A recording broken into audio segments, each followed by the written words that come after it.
Hello again, everybody. Dr. Vasquez here, coming to you live. And what I did earlier today was talk about lithium and an official document from the United States Environmental Protection Agency, which I critiqued. And I hope that you had a chance to look at that. You might also by now have looked at the article from the Journal of the American Medical Association that was just published yesterday. And so I'm going to talk about that right now in more detail.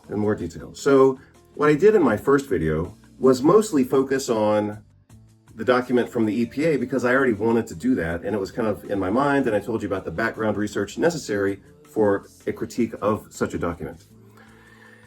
And so because this article from JAMA was just published yesterday, I didn't have a lot of time to prep for it because I just got it this morning and I looked at it and I gave you my quick impression of that document.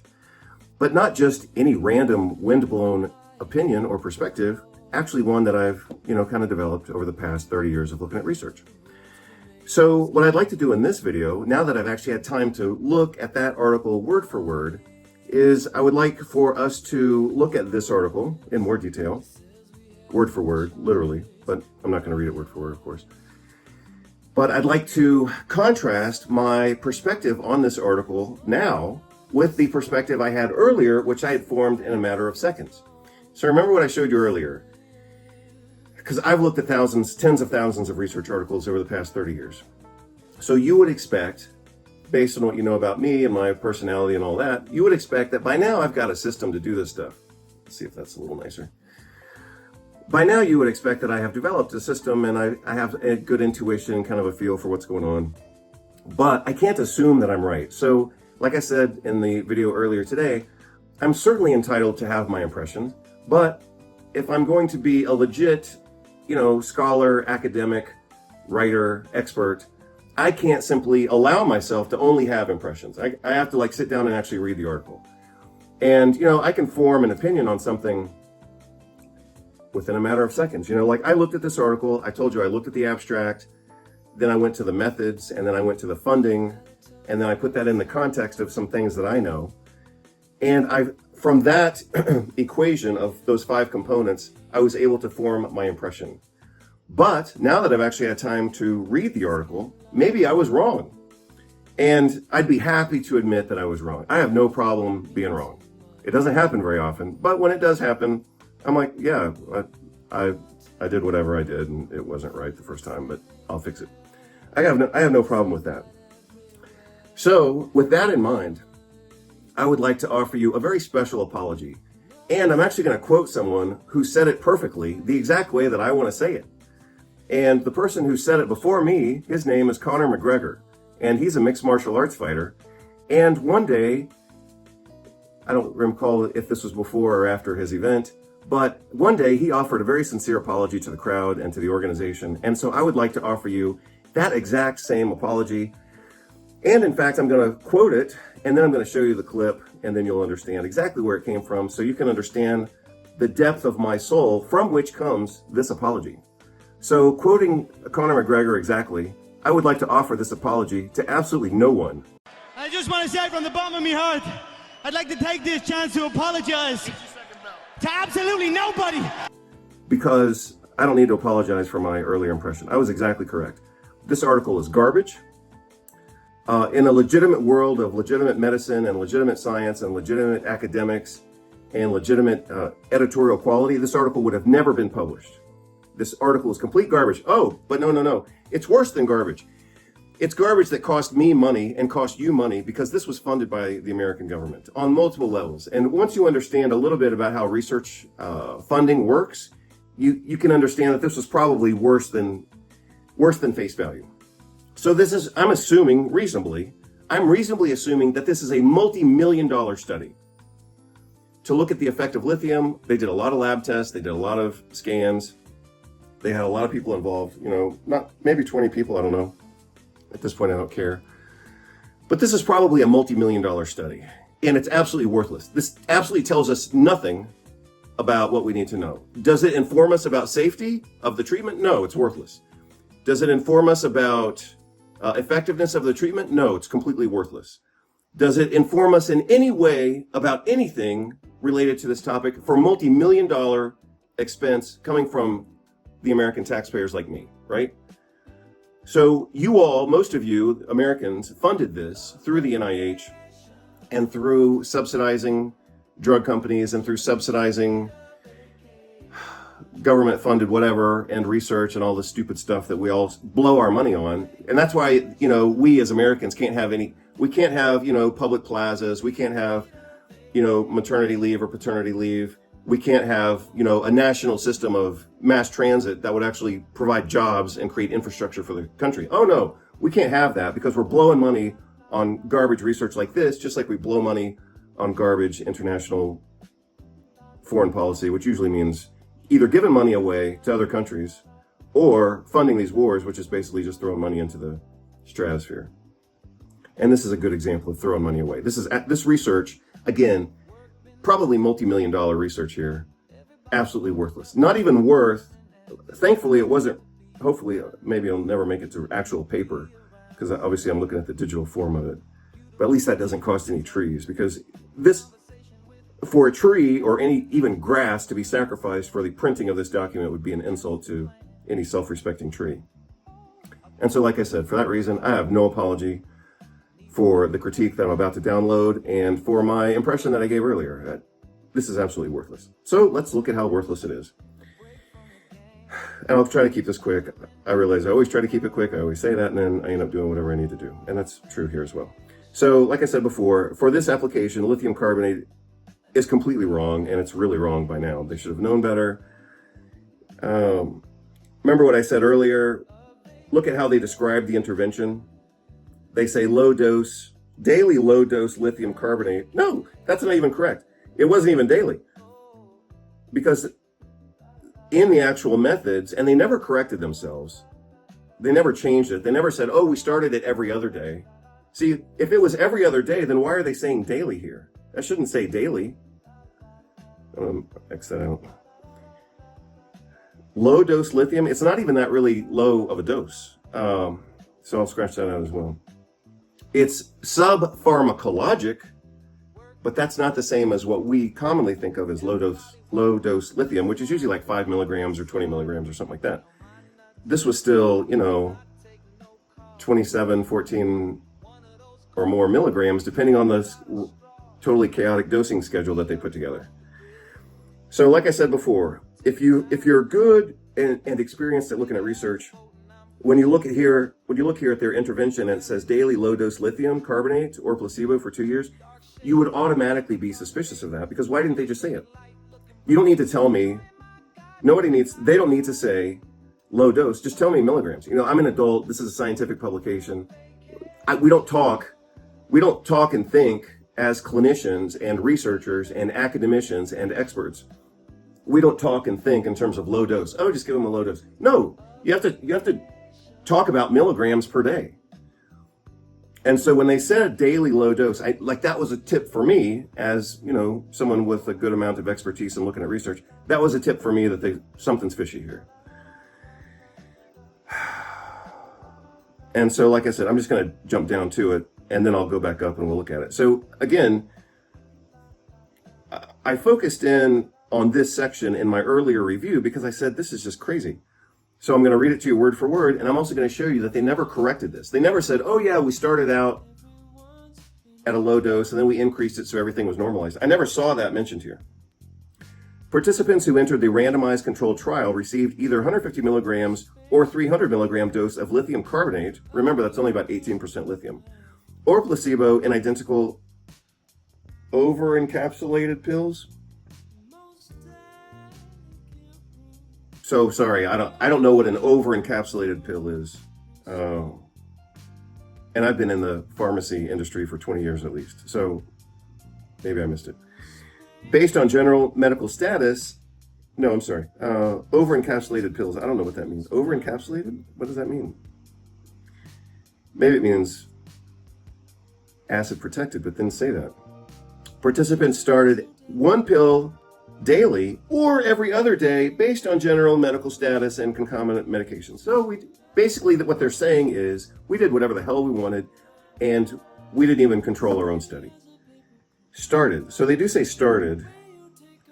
But like I said before, the dose range here could have been 150 milligrams every other day, which would be an average dose of 75 milligrams per day. Or they could have received 300 milligrams per day, which is 4 times more. So in this study, they have a 400% variation in their own dosing. That's crazy. That's crazy. All participants underwent lithium blood level monitoring. Not really necessary, but okay. And an unmasked team member obtained lithium level results and reported blah, blah, blah. Masked search team, maintaining allocation, concealment. Participants were seen weekly during initial titration, then roughly every 3 months throughout the study. So what they are suggesting without being clear, so again, like I said before, if you're reading a journal article, it should be crystal clear. If you're dealing with a person in business, everything should be crystal clear. If it's not clear, it's not clear for a reason. And this to me is not clear. So they say started, and then they say initial titration. That suggests that they maybe started off low and then ramped up, but they don't clarify that. And so for me, it's not clear. It's vague. One of the standards to which scientific writing should be held is that it should be detailed enough to allow other people to replicate the study. So in the real world of doing things right, they would publish their study, and another group in another school or another country could say, hey, we don't know if that was right, we're going to duplicate it. Or maybe it was close, but we don't know, and so we're going to replicate. This can't even be replicated based on the way that they've described it, right? So if I were working at University of Tabukistan or whatever, and I wanted to replicate this study, how would I replicate the study? We've got a 400% difference in the dosing that they never clarified later. So I'm still not clear on what the dosing was. And yeah, so it's not right. I'm just trying to see. Oh, yeah, so I just wrote a little bit of mechanism of action data there, just for my own notes. They did find, if you look at this section, verbal memory scores declined by 1.42 in the placebo group versus 0.73, so half in the lithium group. So what they actually showed is that lithium supplementation, as screwed up as it was, because of their own lack of organization, as screwed up as it was, it still worked. It still slowed, as you can see in my own notes here. Oops. It slowed the decline of verbal memory function. So that's worthwhile.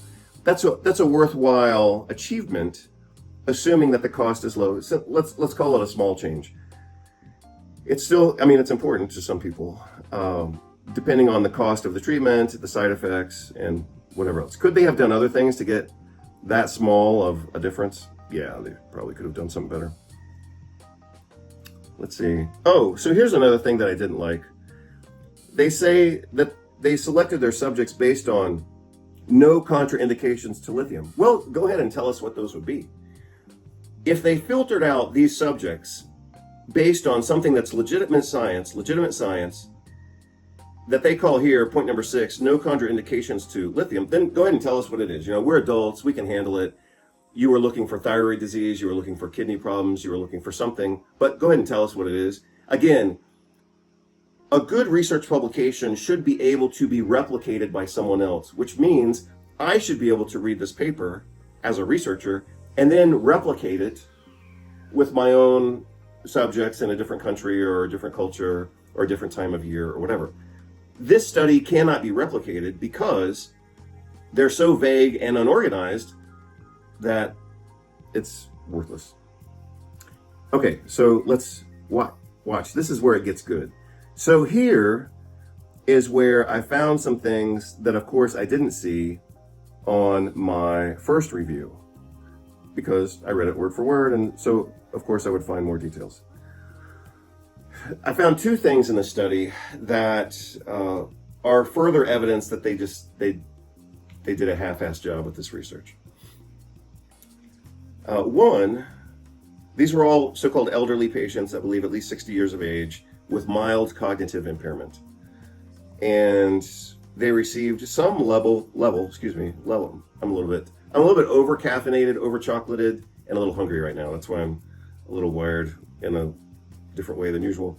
Plus, we're about to go eat dinner with some friends. So I would like to eat right now, but I have to wait another hour and a half.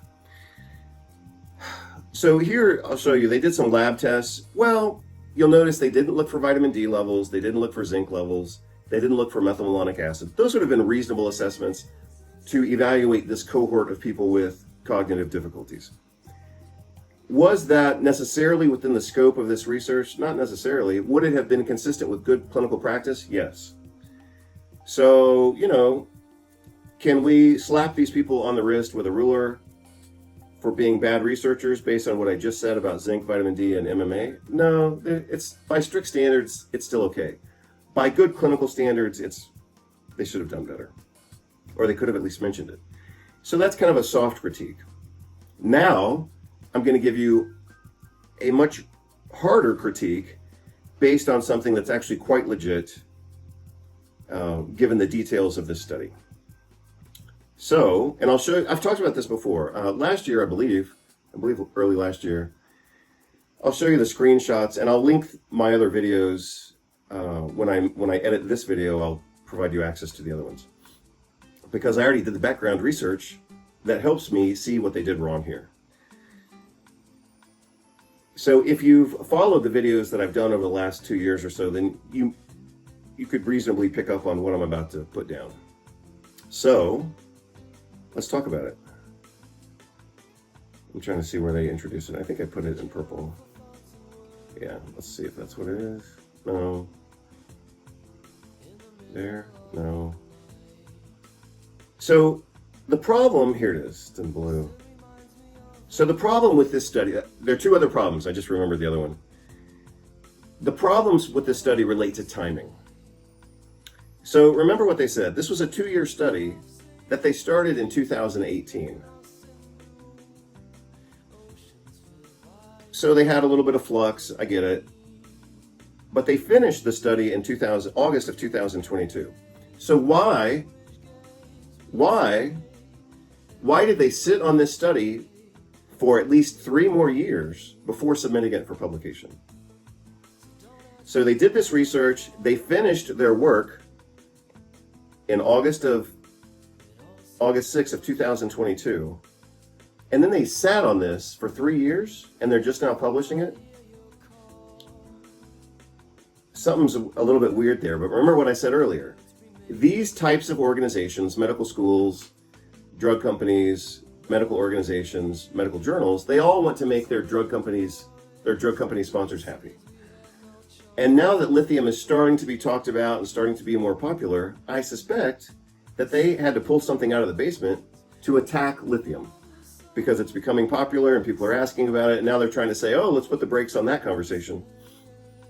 So they sat on this for 3 years and only just now published it. That's suspect to me.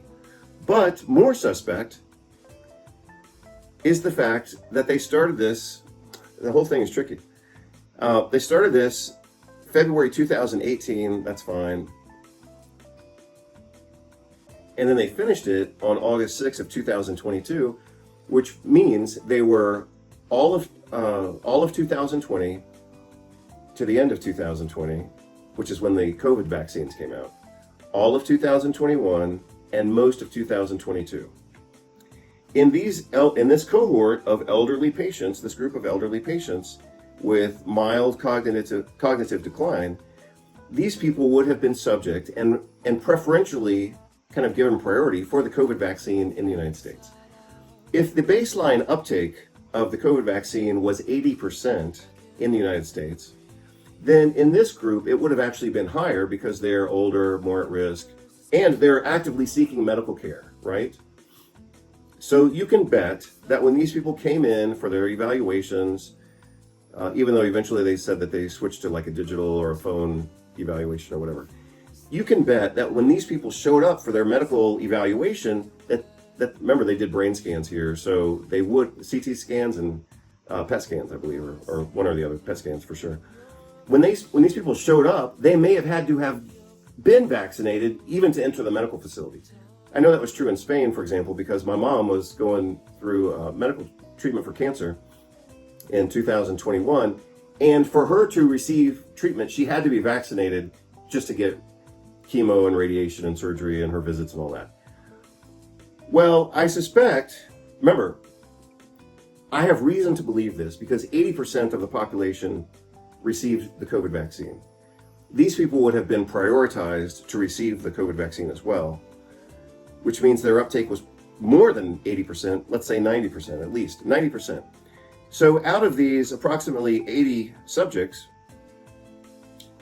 90% of them probably received the COVID vaccine, but no mention of that was made in this study. And let me show you why. First of all, it matters just because it does. But you'll notice here on this page, they talk about medication count. In the Lithium group, I believe, the Lithium group, they're almost taking 8 medications each, and the other group is taking almost 7. That's a lot of damn drugs. So this is a heavily medicated group of so-called elderly patients with mild cognitive impairment. These people are pretty sick. Further supporting my suspicion that this population of people would have been preferentially prioritized for the COVID vaccine. Why would that be relevant in a study like this?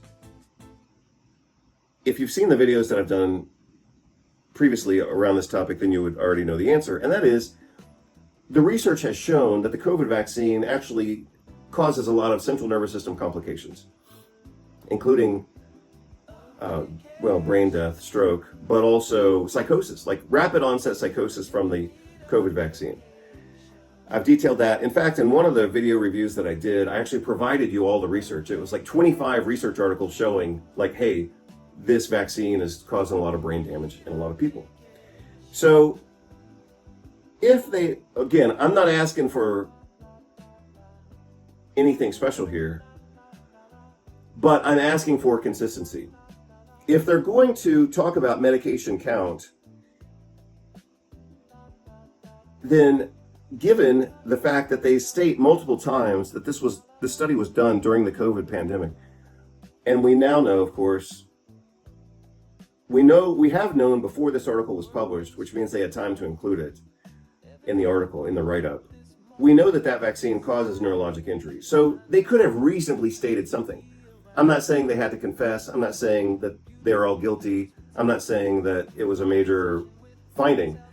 But to be complete for that time frame, as many times as they mentioned COVID, they should have said, oh yeah, and our patients received, the COVID vaccine, or they didn't, or they were treated with vitamin D, or they weren't, or zinc.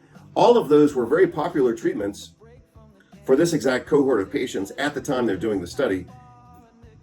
Some level of reasonable contextualization would have been very appropriate. But oh no, they don't even mention it. I don't recall that they mentioned anything about nutritional supplements either, like other supplements.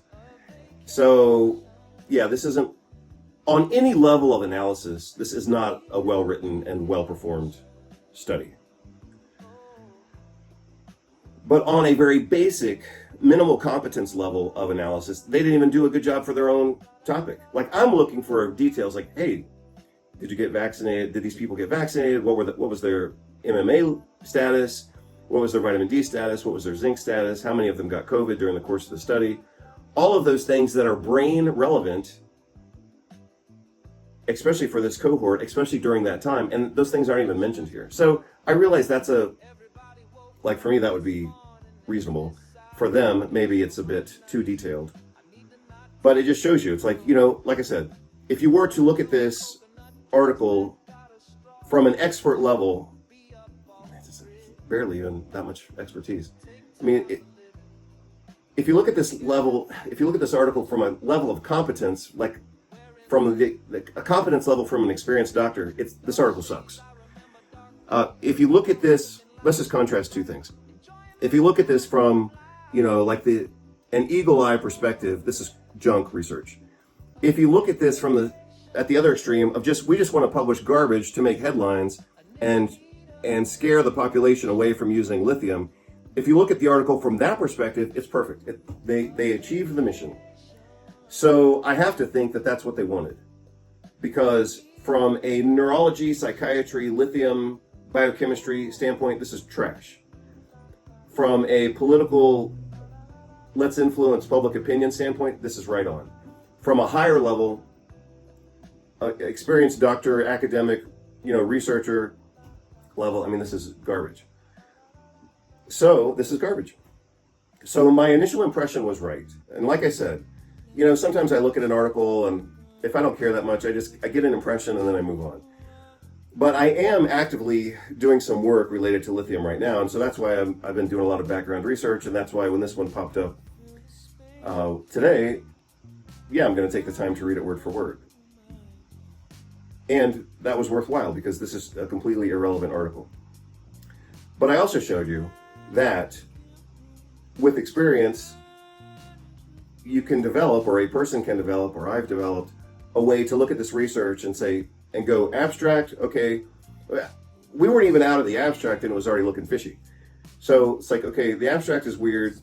Something is suspicious here because they didn't even describe what the treatment was. And then I confirmed that by actually looking at their procedures and their methods, and it's still not clear. And they never clarified it, as far as I could tell. They indicated that this was a start, and this was an initial titration, but I didn't see where that got clarified later. In fact, they should have clarified it right here. They should have said, after 2 weeks or 2 months of titration, all patients were at X. So we started some of these patients off with a lower dose to make sure they would tolerate it. And, by the second week, they were all at 300 milligrams per day. That's what they should have said, and they should have said that here. And they didn't say it. So again, it was fishy in the abstract, it's fishy here, and it should be clear. And so that's where we are. And the other thing is, I read this word for word, and that's appropriate, from an academic standpoint. But I, as a reader, shouldn't have to, get out a microscope to analyze a piece of research. It should be clear enough. It should be well written enough. When JAMA received this, they had an initial editor read it. The initial editor said, yeah, it's good enough, let's consider it. They sent it out to their editorial board, and I've been on the editorial board for many different journals, so usually they just send out the article and say, hey, you want to take a look at this, do you have time? And then somebody like me will say, yes, I can look at it, or it's out of my zone, or I don't have time, or whatever. So that's what it means to be on a, journal editorial board. So let's say at least 5 people, for a big journal like this, let's assume at least 5 people read it. So you had the triage editor, then you had, maybe 5 people out in the field read it. And if they said whatever they said, then it bounced back to the main editors. Let's assume they had at least 2 main editors, like assistant editors, and then the chief. So by then you're getting close to 10 people. This went through 10 different filters, and we still don't have clarity on what the actual treatment was. That's pretty pathetic. And I think that my critique of that is worthwhile. And the other thing, like I said, they mentioned several times this was done in the middle of the COVID pandemic. Well, they mentioned medications here. Why not tell us about if these people got, a potentially brain-damaging injection? That would have been relevant. I'm not saying that it was a problem. I'm not saying it's guilty. I'm just saying it would have been relevant context given the subject matter and the timing. So I hope you're all doing well. I'll try to get this video on the website right now before we go meet some friends for dinner, but we have to leave in a few minutes, so timing's going to be pretty tight on this one. So hope you're all doing well. Take care, and hope you enjoy the video. Take care. Bye.